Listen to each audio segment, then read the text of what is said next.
സ്വാഗതം മീഡിയ ഗ്രാമത്തിലേക്ക്. കർണാടക ധർമ്മസ്ഥലയിലെ കൊലപാതകങ്ങളുടെ ചുരുൾ ഓരോന്നോരോന്നായി അഴിഞ്ഞു വരികയാണ്. കൊലപാതകങ്ങളുടെ എല്ലാ രേഖകളും നശിപ്പിച്ചിരിക്കുന്നു എന്നൊരു സന്തോഷത്തിലായിരുന്നു ഇതുവരെ ആ കൊലപാതകത്തിന് പിന്നിലുള്ളവർ എന്നോർക്കണം. എന്നാൽ നശിപ്പിച്ചത് ധർമ്മസ്ഥലയിലെ പണ്ടത്തെ പോലീസ് സ്റ്റേഷനായ ബെൽത്തങ്ങാടിയിൽ ഉണ്ടായിരുന്ന രേഖകളാണ്. ഇനി സ്റ്റേഷനിൽ എത്ര രേഖകൾ നശിപ്പിച്ചാലും അത് മരണവുമായി ബന്ധപ്പെട്ടതാണ്. അതിൻ്റെ ഒരു കോപ്പി കോടതിയിൽ ഉണ്ടായിരിക്കും എന്നുള്ളത് ഈ പോലീസുകാർക്ക് ഓർമ്മയില്ല, മനസ്സിലായിട്ടില്ല എന്നുള്ളതാണ് സത്യം. അതുപോലെ തന്നെ ഗ്രാമപഞ്ചായത്തിലും ഇതിൻ്റെ രേഖകളുണ്ട്. അത് അന്വേഷണ സംഘത്തെ ആദ്യം തന്നെ കൈപ്പറ്റുകയും ചെയ്തിരിക്കുന്നു.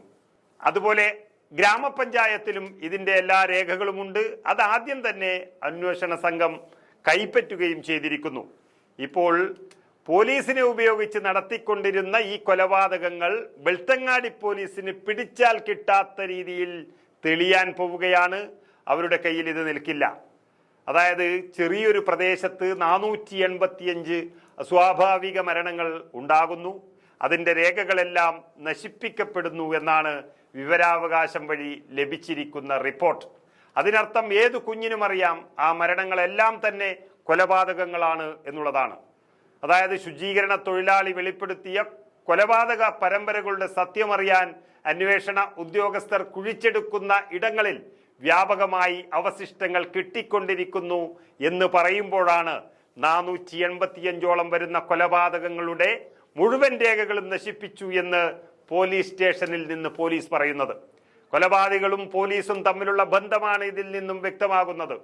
ഒറ്റ കാര്യം വ്യക്തമായിരിക്കുന്നു, ധർമ്മസ്ഥലയിൽ സംഭവിച്ചത് പോലീസിന്റെ ഗുരുതര വീഴ്ചയാണ്. അസ്വാഭാവിക മരണങ്ങൾ സംബന്ധിച്ച് കേസ് രേഖകൾ നശിപ്പിച്ചതായി വിവരാവകാശ രേഖ പുറത്തു വന്നതോടെ ജനങ്ങൾ തലയിൽ കൈവയ്ക്കുന്നുവെന്ന് മാത്രമല്ല, ആഭ്യന്തര വകുപ്പ് ക്രിമിനലുകളായി മാറുകയാണ്. ഇന്നത്തേതല്ല, 2000 മുതൽ 2015 വരെയുള്ള അസ്വാഭാവിക മരണങ്ങളുടെ രേഖകൾ നശിപ്പിച്ചു എന്നാണ് വിവരാവകാശ രേഖ പ്രകാരം പോലീസ് പറയുന്നത്. കാലഹരണപ്പെട്ട കേസിന്റെ രേഖകൾ നശിപ്പിക്കാമെന്നാണ് പോലീസ് ഇതിന് ന്യായമായി പറയുന്നത്. അതുപ്രകാരം 2023 നവംബർ 23-നാണ് ഈ രേഖകളെല്ലാം നശിപ്പിച്ചതെന്ന് പോലീസ് വ്യക്തമാക്കുന്നു.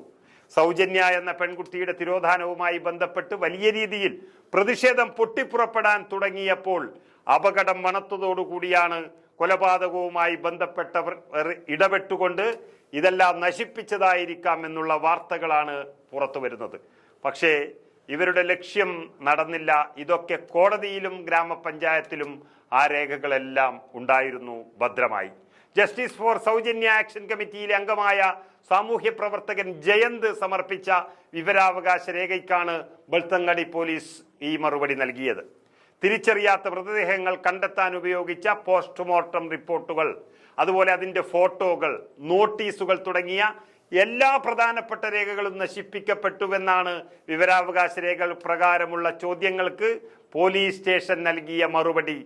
അതായത് ധർമ്മസ്ഥലയിൽ കൊല ചെയ്യപ്പെട്ട എല്ലാവരുടെയും ശരീരങ്ങൾ മണ്ണിൽ പൂഴ്ത്തിയതുപോലെ തന്നെ തെളിവുകളും നശിപ്പിച്ചു കഴിഞ്ഞിരിക്കുന്നു പോലീസ്. അത് പോലീസ് തന്നെയാണ് മറുപടിയായി നൽകിയത്. ഇത് ഈ രാജ്യം ഇതുവരെ കാണാത്തൊരു പൈശാചിക നടപടി എന്ന് തന്നെ പറയേണ്ടി വരും. 2024 സെപ്റ്റംബറിലാണ് RTI പ്രകാരം അസ്വാഭാവിക മരണങ്ങളുടെ വിവരങ്ങൾ നൽകണമെന്ന അപേക്ഷ ജസ്റ്റിസ് ഫോർ സൗജന്യ ആക്ഷൻ കമ്മിറ്റിക്ക് വേണ്ടി ജയന്ത് നൽകിയത്. മറുപടിയായി 2002 മുതൽ 2012 വരെയുള്ള 10 വർഷം ധർമ്മസ്ഥലയിൽ അസ്വാഭാവിക മരണങ്ങളായി രജിസ്റ്റർ ചെയ്ത 485 കേസുകളാണെന്ന് പോലീസ് മറുപടി നൽകി. ഈ മരണങ്ങളുടെ FIR നമ്പറും മരണ സർട്ടിഫിക്കറ്റും ചോദിച്ചപ്പോഴാണ് രേഖകളെല്ലാം നശിപ്പിച്ചു എന്ന് പറഞ്ഞ് ആ വിവരം പോലീസ് പുറത്തുവിടുന്നത്. പോലീസിന്റെ ഈ നടപടി കൊലപാതകങ്ങൾ മറച്ചുവെക്കാനുള്ള നീക്കം തന്നെയാണ്. ഇത്രയും ചെറിയ പ്രദേശത്ത് ഒരു പോലീസ് സ്റ്റേഷനിൽ മാത്രം 485ഓളം അസ്വാഭാവിക കൊലപാതകങ്ങൾ എങ്ങനെ വരുന്നു എന്ന് അന്വേഷിച്ചാൽ തന്നെ ഇതിൻ്റെ പിന്നിലെ പ്രമുഖരെ പിടിക്കാം.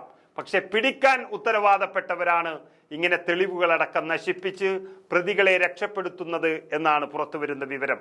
പക്ഷെ ഇപ്പോൾ ആക്ഷൻ കമ്മിറ്റിയും നാട്ടുകാരും പരാതിക്കാരും എല്ലാവരും വളരെ സ്ട്രോങ്ങിലാണ്.